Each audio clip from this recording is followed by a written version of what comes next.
Magandang araw mga sangkay, ito na naman ang inyong panaderong waray, nagsisipag-sipagan na naman. Ito nga pala at gumagawa tayo ngayon ng ating loaf bread. So yun, sa mga nagtatanong ng ating recipe ng ating loaf bread, ay meron na po tayo sa ating, dyan sa long video natin mga sangkay sa ating page.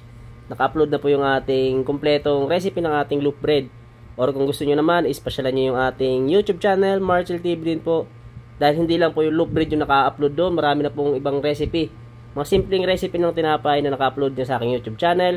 Marcel TV din mga sangkay, pasyalan nyo na lamang po at sigurado akong may matututunan po kayo doon. Ito nga palang ating loaf bread, ay timbang po nito is 400 grams. So ayun, bali ang size po ng aking lanera dito is size 11. So bali sa mga nagtatanong kung bakit daw nagkakaroon ng bewang or nade-deform yung kanilang loaf bread pagkatapos may salang at pagkatanggal sa lanera. Ito mga sangkay, kung sakali naman kumpleto yung ingredients yung lagay, sakto naman ang timpla mo at namumroblema ka sa pagluluto ng yung loaf bread, try mo yung ganito mga sangkay. Bali yung isang loaf bread natin is hatiin mo sa 4 at itayo nyo po kapag inyo nang nahati sa 4. So, ganyan lamang po, panoorin nyo na sa video. Take note mga sangkay, itong tips na to ay para lamang sa baguhan ha. Hindi ito para sa mga veterano or magagaling na, kasi may magsasabi na naman dyan na basic na yan, bakit kailangan pang i-share yung ganyan. Ano na yan, lagi nang ginagawa yan sa bakery, bakit pa i-share yan. Itong tips na to ay para lamang sa baguhan, sa mga nagtatanong. Ngayon kung ikaw ay magaling na, ay hindi para sa yung video na to.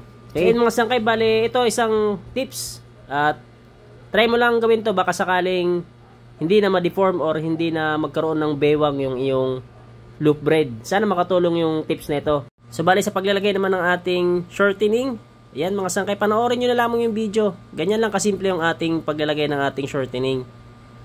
Para medyo matrabaho nga lang to, kasi dapat pagka iyong na forma ng iyong loaf bread ay diretso lagay ng shortening at lagay mo na kagad sa lanera. Ito is ikakat mo pa. So ayan, bali ginawa ko lamang itong ganitong forma ng loaf bread dahil sa may mga nagtatanong, baka sakaling makatulong lang naman. Sa loaf bread din kasi mga sangkay, medyo mabigat yung ating dough. Hindi natin kailangan puwersahin yung apoy or init ng ating oven.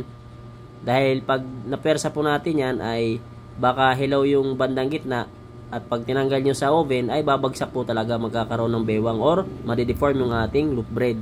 Kaya mas mainam is kung gagawa kayo ng loaf bread ay alamin nyo po kung halimbawa kung gaano kalaki ang inyong loaf bread or anong bigat ng inyong loaf bread, alamin nyo po kung ilang minuto kailangang lutuin. Dahil mahalaga po yun mga sangkay. At ito na yung ating loaf bread na bagong luto na hiniwa natin sa 4. Ito yung itsura niya kapag luto na mga sangkay.